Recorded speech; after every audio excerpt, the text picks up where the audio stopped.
So Tuesday morning, welcome to the AM News here on the AM Show. My name is Kwesi, Schandorf. So very first story, the Ghana Union Traders Association has backed calls to peg the Ghana cedi to the dollar at a fixed rate. According to the union, the fast depreciating cedi is eroding their gains, bringing many shops to the brink of collapse. Speaking at a news conference, the association has also advised members to close their shops on Monday, August 29, 2022. There's more on the following report. As we speak now, one's working capital of 640,000 Ghana cedis, which could buy $100,000 at the beginning of this year, can now buy 64,000 United States dollars. Only.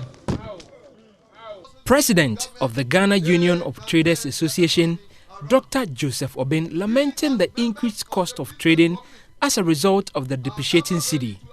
The union is calling on government to take urgent steps to stop the further fall of the cedi to the dollar. We do not subscribe to the notion that the situation has gotten out of hand. We should not therefore throw our hands in despair and put the economy in autopilot. We can definitely do something given the human resources in the country.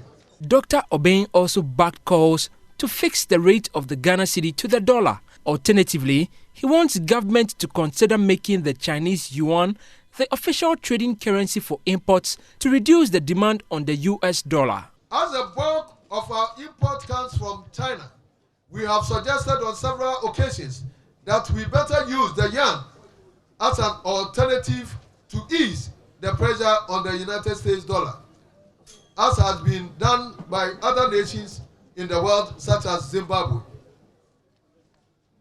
The Bank of Ghana should monitor and enforce its regulations to strictly control trading with the dollar on the local market, as well as the activities of the black market. By the details of the trading community, we declare closure of shops in Accra on Monday, 29th August.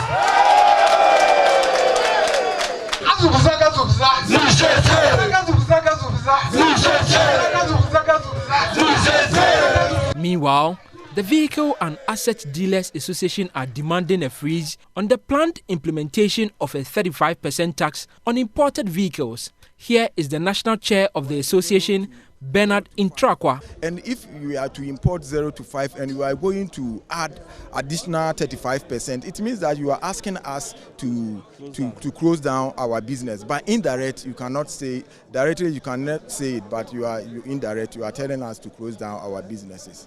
No, we are asking the government to scrap it totally.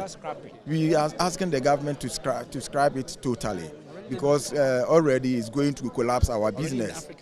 He has already reversed the benchmark, and the dollar rate is going high, and then you are adding another 35% to our business. I mean, my brother, it's a very serious issue that government need to sit down with us and then deliberate before he can take that decision of implementation. The Food and Beverages Association have also added their voice to the demands. General Secretary Samuel Agri says they will be forced to lay down their tools if government fails to stop the cedi from further depreciation. The Ghana are suffering. Our industries are suffering. Individuals are suffering. Employers are also suffering. Our cedi has been locked and the key given to the IGP. We don't know whether when the IGP before then left, he released the cedi to depreciate in this way. Whoever said this must bow down his head in shame, and by now he should tender in his resignation and leave government. And we cannot continue as businesses and importers. Whatever that decision that is taken today, we are going to go by it. And I will sound a warning that we shouldn't get to that point where industries and importers and retailers would then have to lay down their tools because the situation is so bad. We want a direction. Who is leading this country must give us a direction to reverse all these things. GUTA and its affiliate associations want government to, as a matter of urgency, call a meeting with all stakeholders to discuss measures to halt the further fall of the cedi. For JoyNews, Michael Ashale.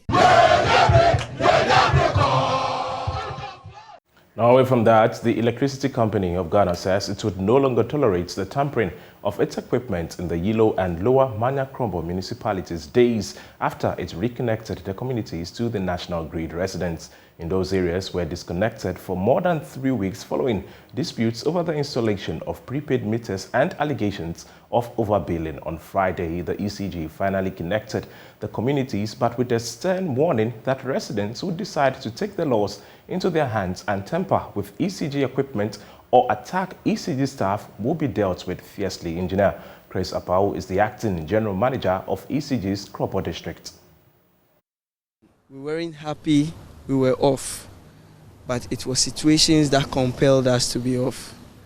If we don't have control over our network, we can't give services, because when that happens, it becomes a security risk to my team, to the public, and to property. So the right thing has to be done.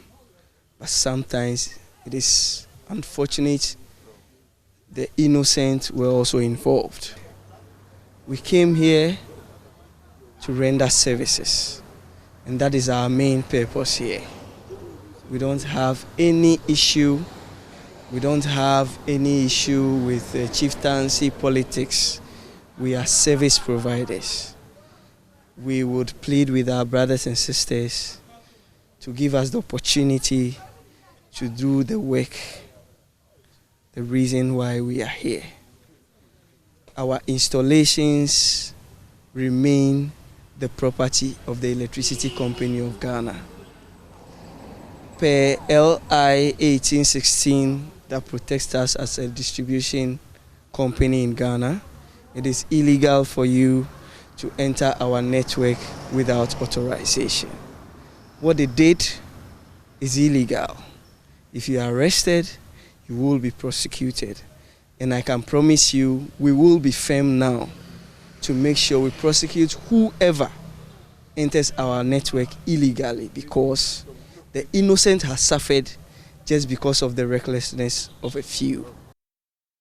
Now, in the Ashanti region, police have commenced investigations into the alleged attack of the officer and founder of the United Progressive Party, Kwesi Odike, by armed men at Patasi in Kumasi. Gunmen allegedly rushed to the office at about 4:30 p.m. on Monday, shooting randomly. The incident left one person injured, while cars parked in front of the office were vandalized. Investigators cordoned the crime scene immediately to pick some evidence. Nanaya Ojima visited the scene and has filed this report.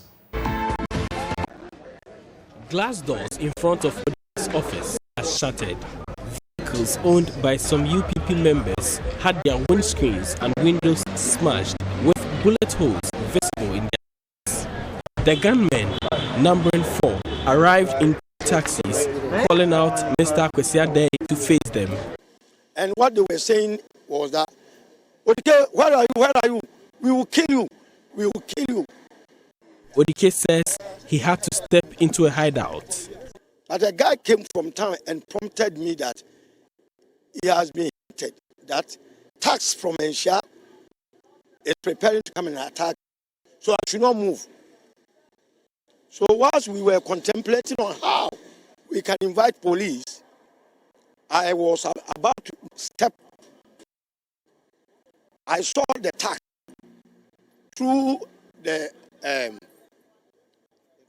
glasses. I quickly jumped to my office, a corridor, a hiding place for a hideout.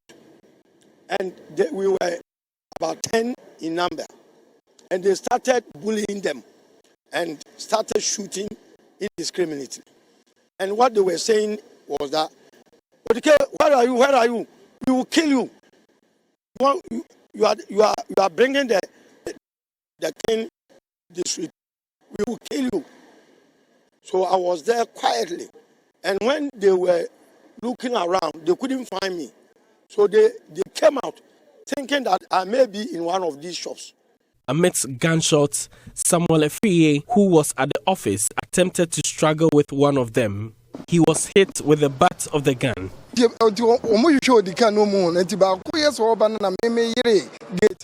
attempted to stop one from coming in by holding the door. He broke the glass door with the gun, then came my way to hit me with the butt of the gun. The motive for Monday's attack is unknown, but the businessman turned politician recently incurred the wrath of Menchia Palace in Kumasi for his comments on the role of chiefs in illegal mining.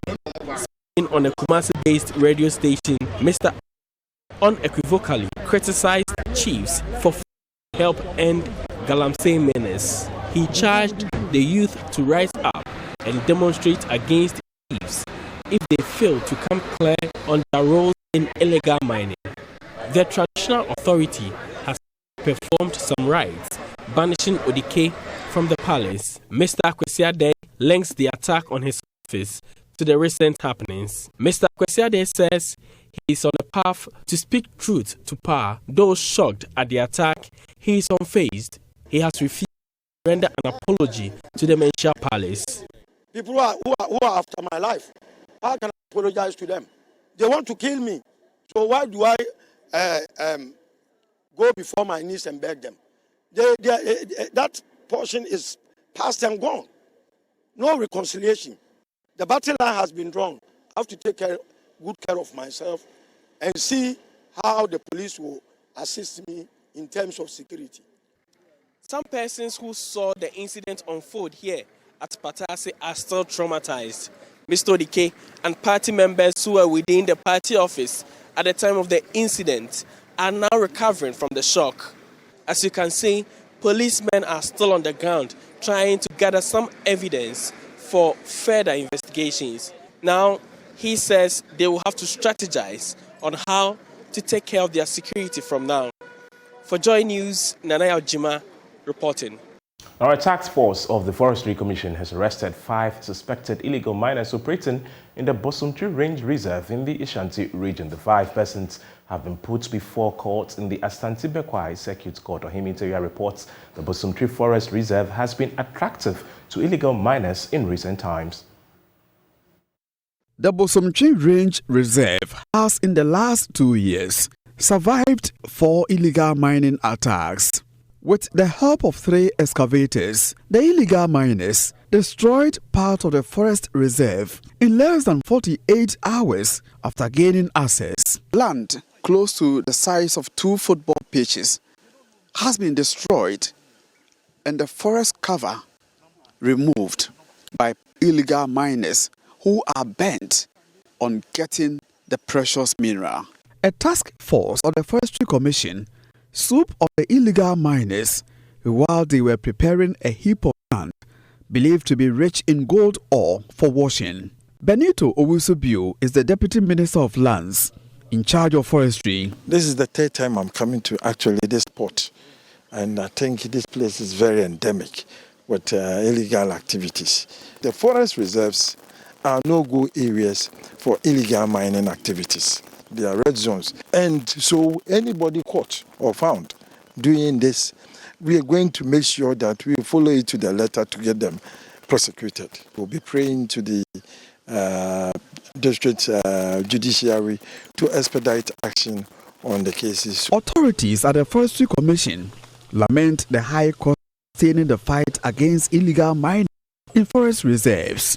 Chief Executive John Aloti counts the spate of devastation. Until the last decade, the focus has been on illegal logging, prevention of fire outbreak, and also looking at the livelihoods.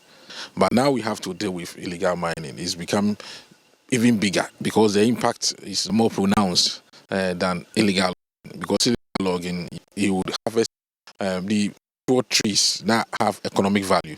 So you still have the forest there, although the quality have gone down. But this time with the illegal mining, what it means is that they're clearing the who all the trees, both young and old, and then it impacts on the soil too. You know, you turn the topsoil, you can't find the soil again, and then it's going to impact on the as well. This is River Minty. It is crystal clear upstream, but down there, it has been destroyed by illegal miners. Mr. Osubio, who wants French communities to support the fight against illegal mining in Forest Reserve, says government is winning the fight against illegal mining. The district assembly, they must be up in doing because they are here. We in Accra cannot come here all the time. They must be up in doing. They must cooperate with our district managers on the ground, and that will help to stem the tide and the wave of illegal mining activities. But we are winning. It's not a one-day fight. This fight will not end today as I stand here. It's some time. For JoyNews, reporting. Well, still in the Ashanti region, some residents of Kwesi are lamenting the delay in the rollout of the self-service SIM registration app. Government announced the introduction of the self-service SIM registration app to enable users to re-register their SIM cards at a fee. However, weeks after the announcement, the app is yet to be rolled out. Mona Lisa Frimpon reports. The self-service app is to reduce challenges associated with the ongoing re-registration of SIM cards. The Minister for Communications and Digitalization, Esla Owusu-Akufo, at a press briefing announced the app will be ready for commercial launch on Tuesday, 2nd August 2022. Some residents of Kumasi have expressed dissatisfaction at the silence of the National Communications Authority. Oh, app no dey internet MI. So, someone ready there. Say come to mo. I wonder what is causing the delay in the app rollout. Say app my saying. Ese mu sise niema no wano ansana bibia ya adwuma. This year bebre na register bebre asa say me no ka say me kwa mintimi ye me de. App mo de ba e beboa. E na me say beboa me pa.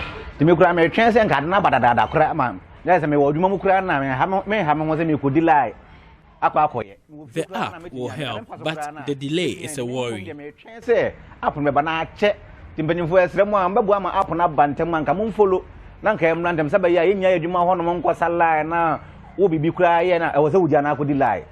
I think the delay in the app is of great concern to we, the mobile money agent.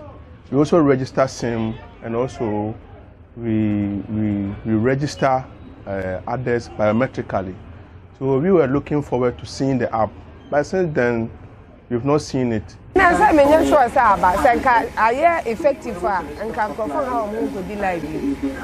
One thing runs to my mind, so can it be a possible way to get an app and all these people have been queuing to just register their SIM? Fine, it's good, but it's long overdue. Since they said it's almost 3 weeks now. So what are you waiting for? And the deadline is 30th September. So to me, it has been long overdue. You should come again. Meanwhile, SIM card registration centers are recording drastic drops in the number of mobile network subscribers following the extension of the deadline for re-registration. Players in the telecommunication industry say they are still hopeful that with time, customers will turn up in their numbers to register their SIMs. General Manager Sales for MTN Northern Sector, Ni Adote Mingle, attributes the low turnout to the attitude of waiting till the last minute before getting things done.